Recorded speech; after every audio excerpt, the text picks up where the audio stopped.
Citizen Illegal was a finalist for the Penn and Gene Stein Award and winner of the 2018 Chicago Review of Books Poetry Prize. It was named a top book of 2018 by the Android Journal, NPR, and the New York Public Library. Along with Felicia Chavez and Willie Podromo, he co-edited the poetry anthology. The Breakbeat Poets, Volume 4, Latinx. He is the co-host of the poetry podcast, The Poetry Gods.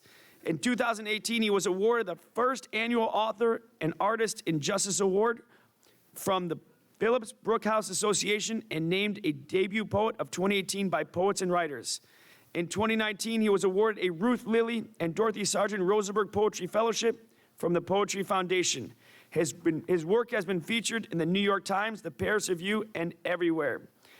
El Club Latinos Unidos, la clase español para hispanohablantes y yo estamos muy orgullosos de presentar señor José Olivares.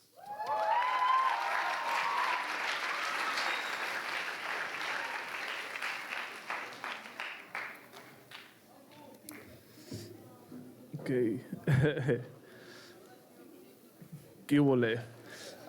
Hey, my name is Jose Guadalupe Olivares. I'm excited to be here with you today. Before I get started, I want to say a couple things, right? One, I know that this is a poetry reading, but I also want to make sure that you feel comfortable making noise, right? Like, we're not in a library. This is not, it should just feel, you should feel comfortable to make noise if you feel like making noise. And then the other thing that I wanted to say was, I don't remember, I lost it. Whatever it was, it's gone. All right, I'm gonna start by reading a poem from my first book, Citizen Illegal. It is called, My Therapist Says, Make Friends with Your Monsters. My therapist says, make friends with your monsters. We are gathered in truth because my therapist said it was time to stop running. And I pay my therapist too much to be wrong, so I am here. My monsters look almost human in the sterile office light. My monsters say they want to be friends. I remember when we first met, me and my monsters. I remember the moment I planted each one. Each time I tried to shed a piece of myself, it grew into a monster. Take this one with the collar of belly fat, the monster called chubby, husky, gordito. I climbed out of that skin as fast as I could, only to see some spirit give it legs. I ran and it never stopped chasing me, each new humiliation coming to life and following after me. After me, a long procession of sad monsters, each monster hungry to drag me back, to return me to the dirt I came from. Ashes to ashes, fat boy to fat. My monsters crowd around me. My therapist says I can't make the monsters disappear no matter how much I pay her. All she can do is bring them into the room so I can get to know them, so I can learn their names, so I can see clearly their toothless mouths, their empty hands, their pleading eyes. Cool.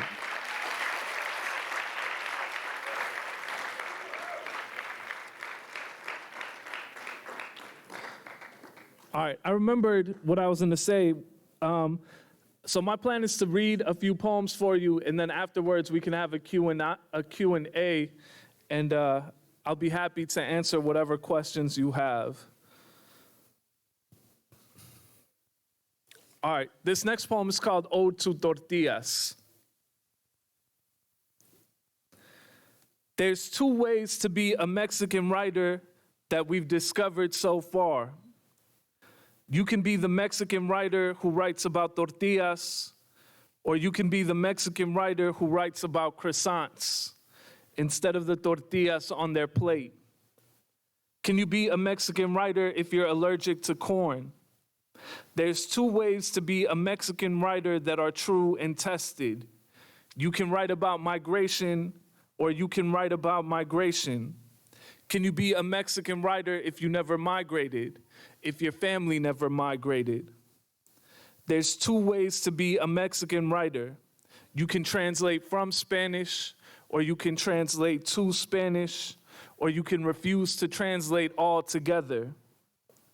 There's only one wound in the Mexican writer's imagination, and it's the wound of the chancla. It's the wound of birria being sold out at the taco truck. It's the wound of too many dolores and not enough dollars. It can be argued that these are all chanclazos. Even death is a chanclazo. There's only one miracle gifted to Mexicans, and it is the miracle of never running out of cheap beer. It's the miracle of never running out of bad jokes. There's infinite ways to eat a tortilla, made in the ancient ways by hand and warmed in a comal, made with corn or with Taco Bell plastic. What about flour tortillas? Flour tortillas count if you ask San Antonio. My people, I am poly with the tortillas. You can eat tortillas with your hands or roll them up and dip them in caldo like my mom does. You can eat them with a fork and knife like my bougie cousins do. What bougie cousins? I made them up for the purpose of this poem. You can eat tortillas in tacos or warmed up by microwave and drizzled with butter. Tortillas con arroz, tortillas con frijoles. Tortillas flipped by hand or tortillas flipped with a spatula. Tortillas with eggs for breakfast. Tortillas fried and sprinkled with sugar for dessert. Hard shell tortillas. Gluten-free tortillas for our mixed family. We are still discovering new ways to fold a tortilla, to cut a tortilla up, to transform a tortilla into new worlds, to feed each other with tortillas. My people, if I have children, I will teach them about tortillas, but I'm sure they'll want McDonald's.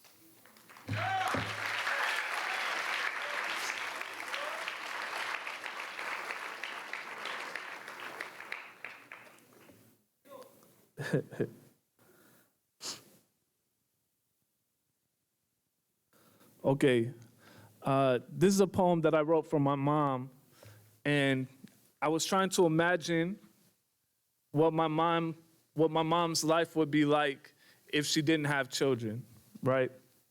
So this is called An Almost Sonnet from My Mom's Almost Life. In the life where my mom never has kids, she doesn't mourn. She spends her 20s following Marco Antonio Solis show to show, hands up in surrender, in praise to a different God than the one she spends her Sundays kneeling to now. I love imagining her like this. Her name, Maria Maria, a name the men curse to the heavens. From Guadalajara to Oaxaca, holy name of the mother, reborn a mother to none. She babies herself, and maybe some lucky men, but only for a minute. Oh, I know my mom would protest. She would be bored without her family and God. My brothers blasting rap music in the basement, smoke reddening their eyes. Do our bellies of joy give joy to our maker? Reader, I am a parent to nothing, not even a plant. All I know is those Saturday mornings. I've shared a coffee with my mom while love songs play on the radio, and she stirs her coffee with her eyes closed, dreaming of a life where her smiles are her own and only her own.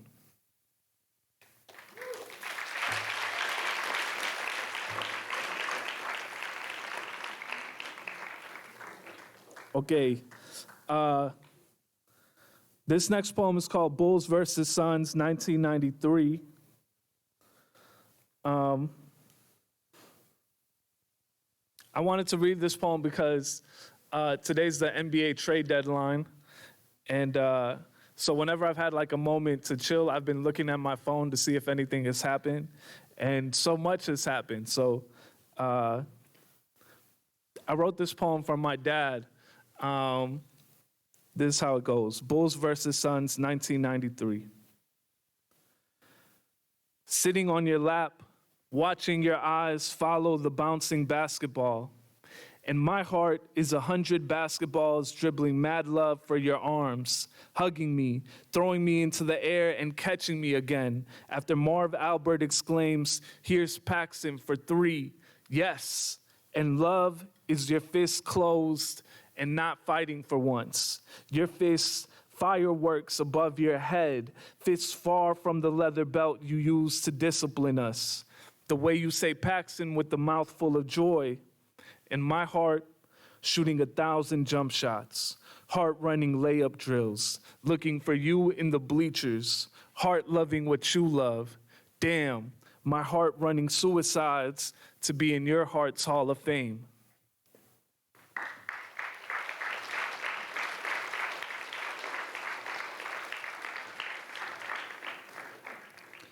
Okay.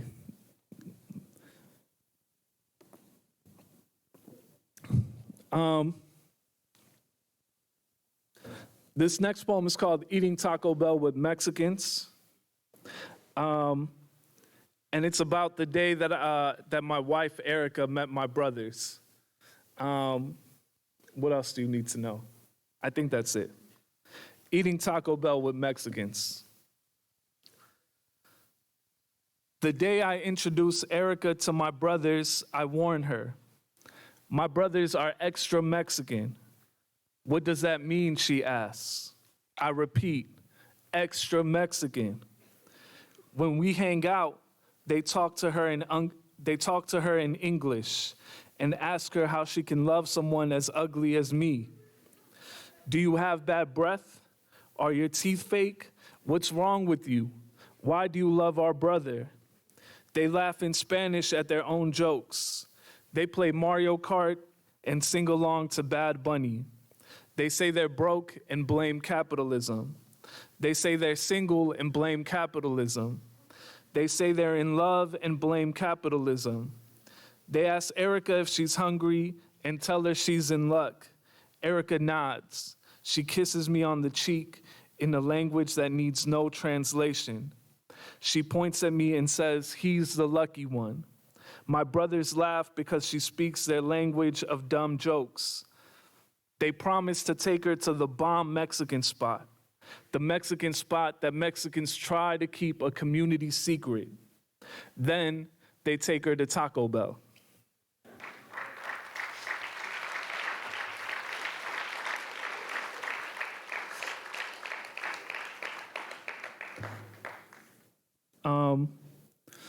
So these poems are from my new book, Promises of Gold. It comes out officially on Tuesday, on Valentine's Day, which means that my book is in Aquarius. I don't really know what that means, but I think it means something. What else do I want to say? A lot of the books were inspired by groups like yours. When I was touring for my first book, I would visit classrooms, and before I read a love poem, I'd be like, make some noise if you're in love, and it'd be silent.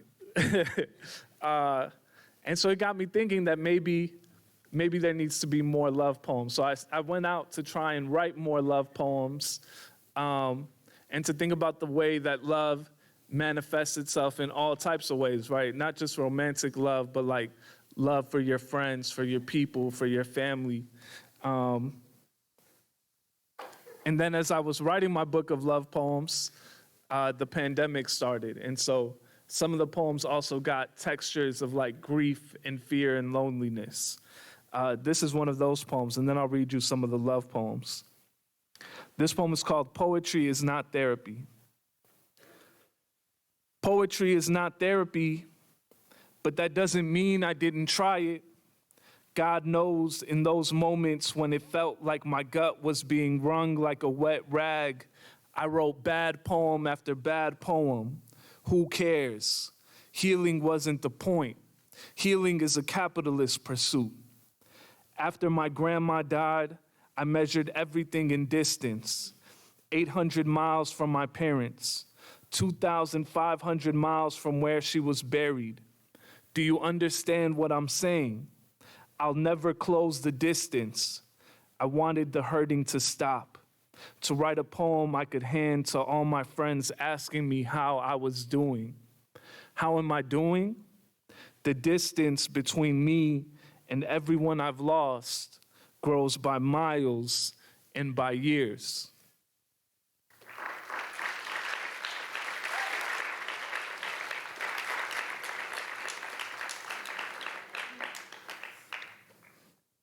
Okay. This poem is called Mercedes Says She Prefers the Word Discoteca to the Word Club.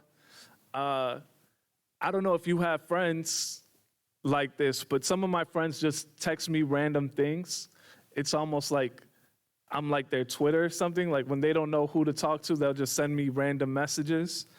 And so Mercedes sent me this text message one day, and it was amusing to me. So this is called Mercedes Says She Prefers the Word Discoteca to the Word Club. Give me words that sing. Ojalá is 3 chickens laying brown eggs. Hope has its own music, but it's missing an accordion. My friends are up to their usual shenanigans, drinking good wine and being sad. My friends don't get into trouble.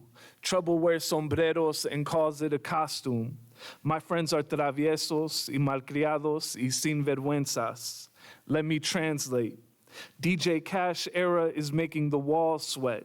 Slow jams crawl through the speakers, and our hips move like someone spilled syrup over the night.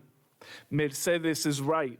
I'm always down to go to the discoteca, a word that spins on the tongue like a disco ball. Keep your clubs. Cops carry clubs, and in this poem there are no police. Someone spilled syrup over the night. It was us. The moon is a chicken singing ojalá, ojalá, ojalá.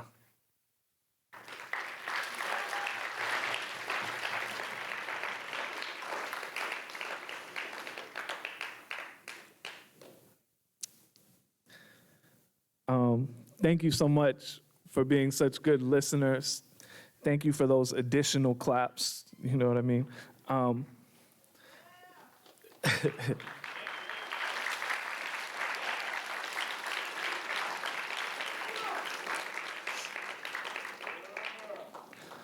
This is a love poem I wrote for my wife. I got married in August. Thank you.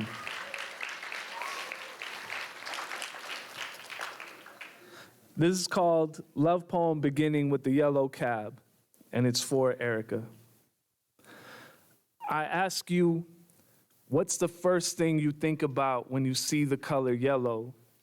And like a real New Yorker, you say yellow cabs, not sunlight or a yellow ribbon tied around a vase of fresh begonias, yellow cabs honking down Broadway.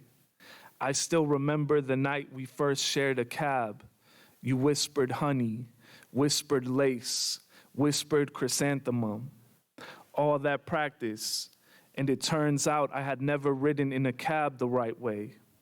Around us, the street lights blurred into yellow ribbons, and when you put your hand on my thigh, it was like I knew for the first time why God gave us thighs, why God gave us hands. Maybe God invented yellow for the cabs, so the first time we touched, it could be accented in gold.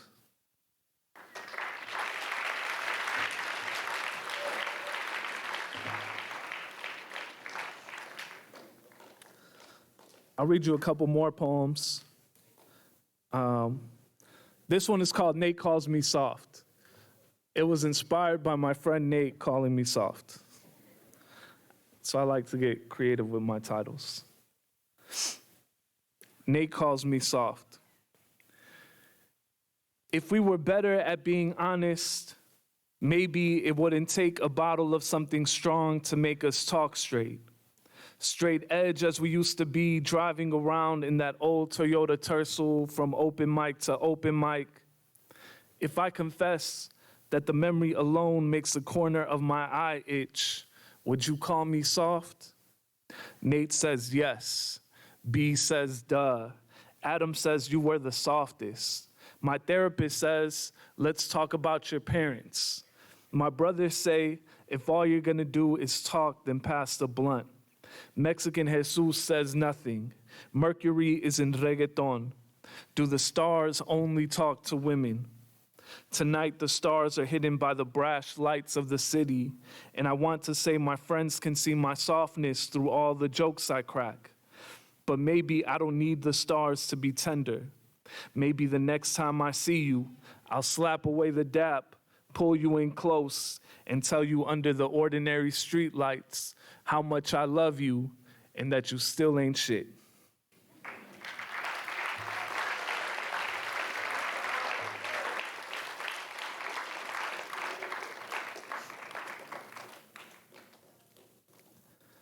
Okay. I think I'll try to read a couple more.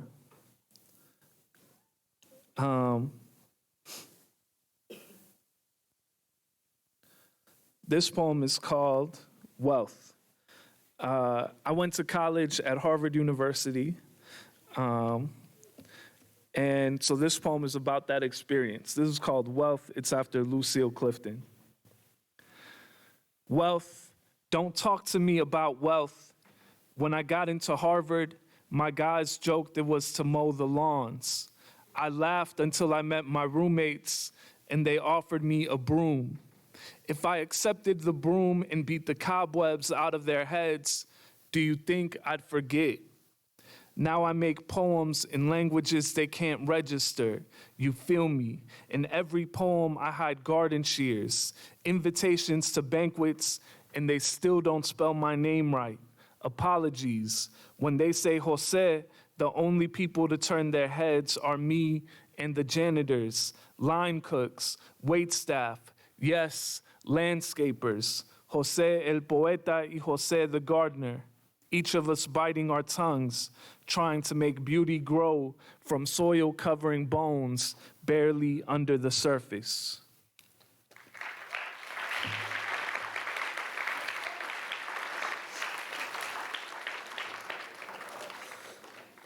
Okay. Voy a leer una poema más, voy a leer este poema en español. Y bueno, vamos a ver cómo va, que yo no leo muchas veces en español. Este poema se llama, deja ver. Quiero leer un poema que escribí para mi papá.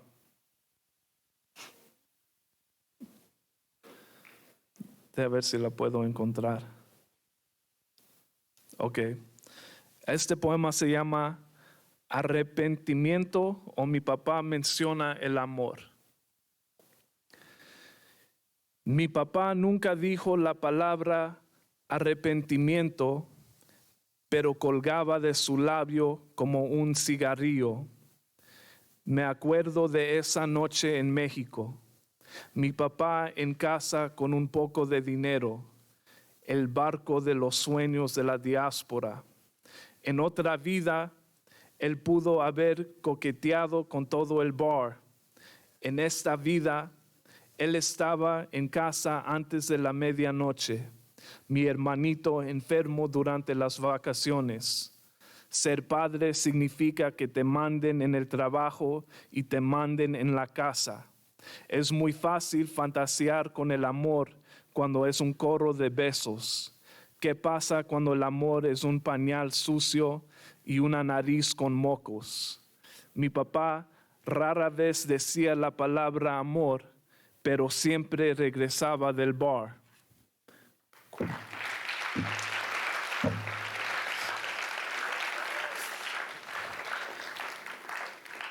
Y ese poema era para mi gente aquí enfrente. Muchas gracias a todos ustedes por escuchar. Thank you everybody for listening. Do you all have any questions for me? Aquí, dime. My favorite corrido? Ni sé, I don't even know, honestly. Yeah, I don't really listen to corridos. The music I listen to mostly, I listen to Bad Bunny a ton, and then I listen to like some cumbias, but not a lot of corridos. Who should I listen to? Do I know how to dance cumbia? No, I do not. Don't put me on the spot. What should I listen to? ¿Cuáles corridos? Fuerza Regida. Okay, yeah. I saw they came out to Bad Bunny, not Bad Bunny, Chief Keef here, right? Yeah, I remember that. Yeah. I have listened to some of their songs. Over here. I should listen to who? NBA Youngboy. I'm familiar with NBA Youngboy.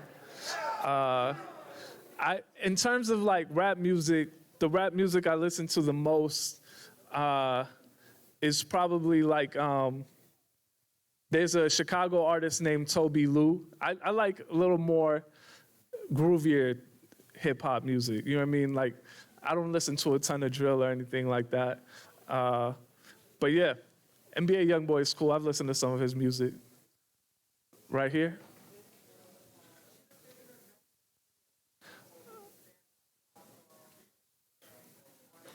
Yeah. So the question is, what is my favorite Mexican food? My favorite Mexican food is tacos al pastor. Yeah, shout out. If you know, you know.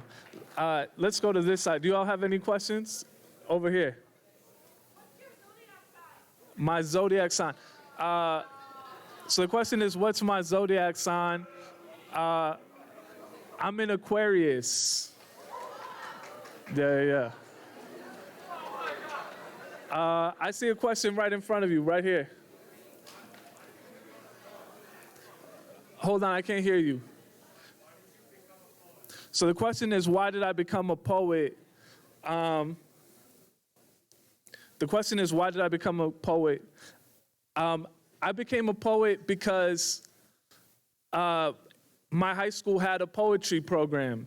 And I was curious about poetry. I mean, not really, I wasn't really curious about poetry, but we had an assembly one day and like the poetry club was gonna perform and the assembly was during chemistry.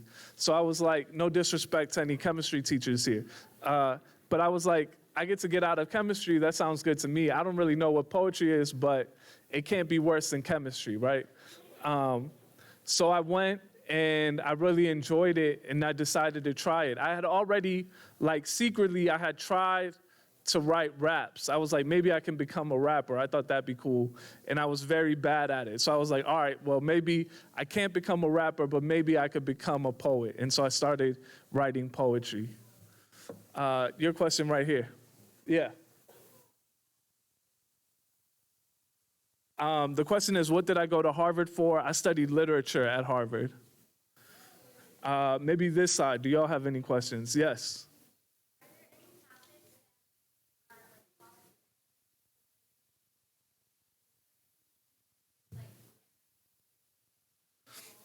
So the question is, are there any topics that are off limits when I write? Not necessarily. There are difficult things to write about, but if they cause me pain, then I don't write about those things. Usually what happens is I need more time and then maybe I can access those topics, but I don't think it's worth it to write about something if it makes me hurt.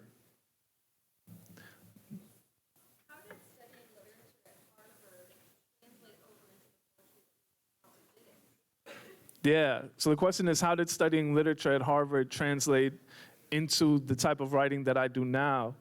I mean, you all know this, right? Like you go to college, you're 18, 19 years old. I felt very rebellious at that time. I mean, maybe still do, but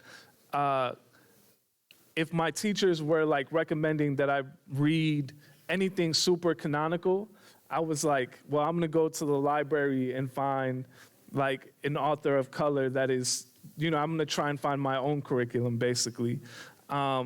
So I think it was good for me because, one, the teachers were fantastic, and so I was able to ask them some craft questions, but they were also willing to kind of put up with my kind of, I don't know what you would call it, my attitude about literature and be like, you might not want to read Faulkner, but at the very least, you should read this, right? And so they were able to kind of guide me and make sure that I kind of learned some of the basics that I think are still important to me now.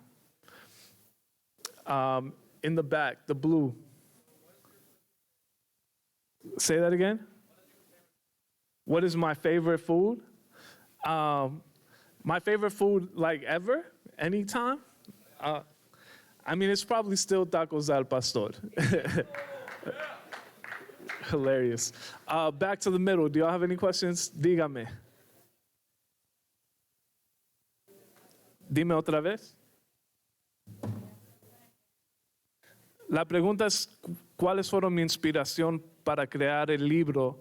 Para mí, quería escribir poemas del amor y de diferentes tipos del amor porque, por uno, en mi familia nunca hablábamos del amor. Mi papá especialmente nunca nos decía que nos quería o algo así.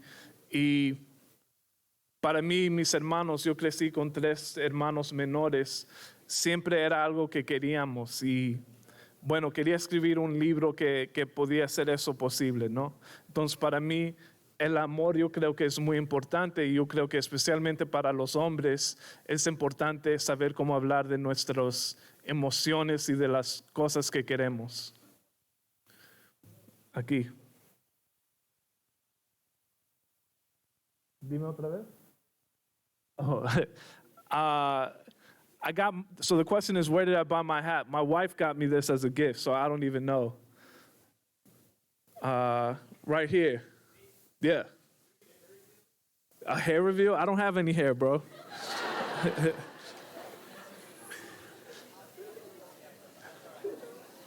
My bad. I wish. Right here.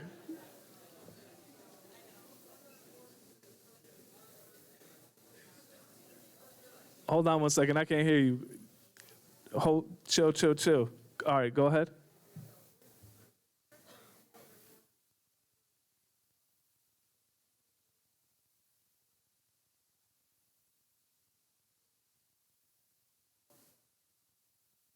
I'm sorry, I can't hear you. Say it one more. What kinds of courses? I took a bunch of different courses at Harvard besides literature. Most of them were in the humanities. So I mostly took classes that were either about writing, language and literature, or history, kind of social movements. One of my inspirations when I was at Harvard is I grew up in Calumet City, Illinois, one of the south suburbs of the city. And in my community, it was primarily Black Americans and Mexican Americans. And so I was interested in why Mexicans ended up in Chicago of all places, right? It's hella cold here, it makes no sense. But also how the Black American neighbors that I had, how did they end up in the same situation? So I try to take a lot of classes that might help me understand how my community came to be, basically. Did I ever write a song? I wrote a country music song. I got into country music this summer because it's different than a lot of the music that I listen to. But they always kind of begin with humble beginnings. Like all the country music stars talk about how they're broke. And so I was like, maybe I could write a country music song. So I did write a country music song. Do you want me to? I can't sing it. I'll look it up. Give me a second. I'll look it up and I'll read it for you. In the meantime, hold on. In the back, go ahead. The last class asked me this too. What's my Taco Bell order? So I have to admit, I've gotten pretty bougie as I've gotten older. So I don't eat at Taco Bell all that often. My brothers do. But their order is they get chalupas, they get Mexican pizzas, and they're like a Baja Blast, and they're good. That's what they get.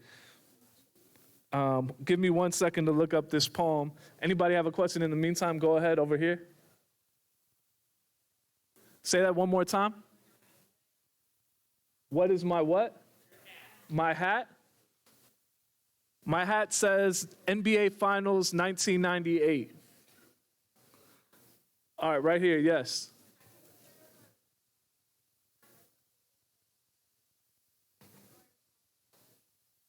Called what? Lupita's, yes. Lupita's is around the corner from where I grew up. That was where we would go. I mean, there was 2 grocery stores. There were Lupita's and then there was El Roble down the street. But that was right around where I grew up. Yeah. You lived over there? Oh, cool. Yeah. That's where I went. I went to TF North High School. So I used to walk past Lupita's because that was the street that high school was on. So I would walk to school that way. All right, I found the country song, I think. No, this is not it. Oh, maybe. This might work. Oh, yeah. This is it. All right, I'll read you this.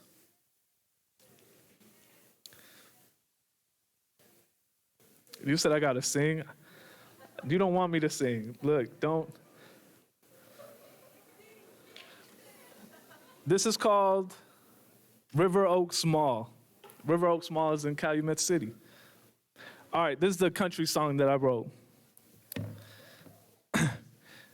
I've been driving around in a Toyota Tercel until the sun sinks low and my heart crawls like a turtle. I've been walking around the mall, buying nothing, got my eyes on a new pair of J's. Well, I don't get paid until next week. I got tortillas and some beans to eat. Somebody tell me how I turned $1 into 15 cents, turned $1 into 15 cents. Got paid yesterday, bought a lottery ticket, and didn't win shit. Nothing new, just another American blues. I've been driving around in the Toyota Tercel, gas tank on E, but I don't give a damn. I'm pulling around, tell the homies all drinks on me, 'cause I don't get paid until next week. I got tortillas and some beans to eat. Somebody tell me how I turned $1 into 15 cents, turned $1 into 15 cents. Got paid yesterday, bought a lottery ticket, and didn't win shit. Nothing new, just another American blues.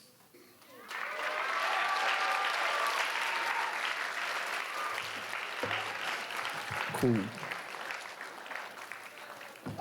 This side, do y'all have any questions? All right, go ahead. Dang, that's deep. So the question is, what is the meaning of life? I don't know. I think for me, like, I'm comfortable not knowing. I think for me, the meaning is different, right? Like, I think, like I said, love is really important to me, and maybe that's the meaning. But, yeah, I don't know. I think it's cool not knowing. It means that there's always another question to ask. Over here, yes. Who's my main source of inspiration while writing? I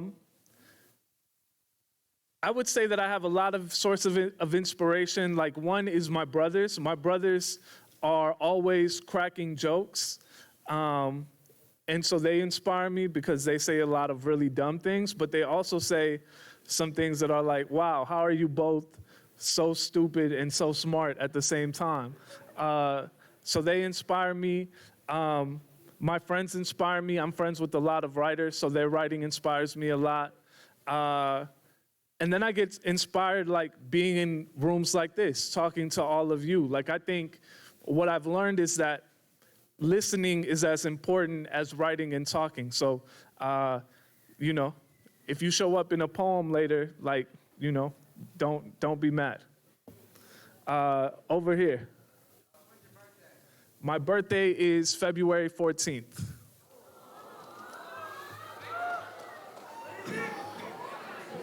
Yeah, Valentine's Day. Hilarious. Right here. What's my favorite chela? No te digo, no te preocupes. I mean, honestly, I don't even go like that anymore. I'm chilling. Anymore. Over here, dígame. Yeah. Do I have any advice for aspiring poets and writers? My advice is, if you want to be a poet, the best thing you can do is read as much as you can, because all of those things that you read will kind of help. You'll be able to pull from those sources to kind of come up with your own style. But you can't do that unless you've kind of read broadly. Like, for me, I think, like I found a style that works for me, but I had to try a bunch of different things first, and I had to read a lot. And then the second thing is just try to be consistent with your writing practice. You don't have to write every day, but try to set aside a couple hours a week where you're just working on writing. I would say those are the two big things. This side. Any other questions? Here.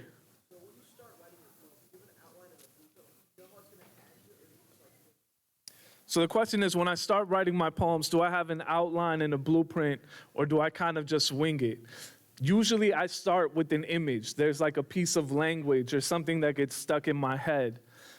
And then I might have an idea, right? Like I might be like, my intentions are to write a love poem, but after that, anything can happen, right? I sit down to write, I write a couple lines, and then, I write the word, I don't know, like, I write a word like belt or something, right? And that's an innocent word in a vacuum, but maybe that takes me back to childhood. And then suddenly the poem has moved to a different place, right?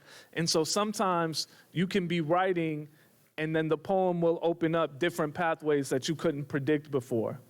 And so for me, you have to I've learned to kind of trust those pathways.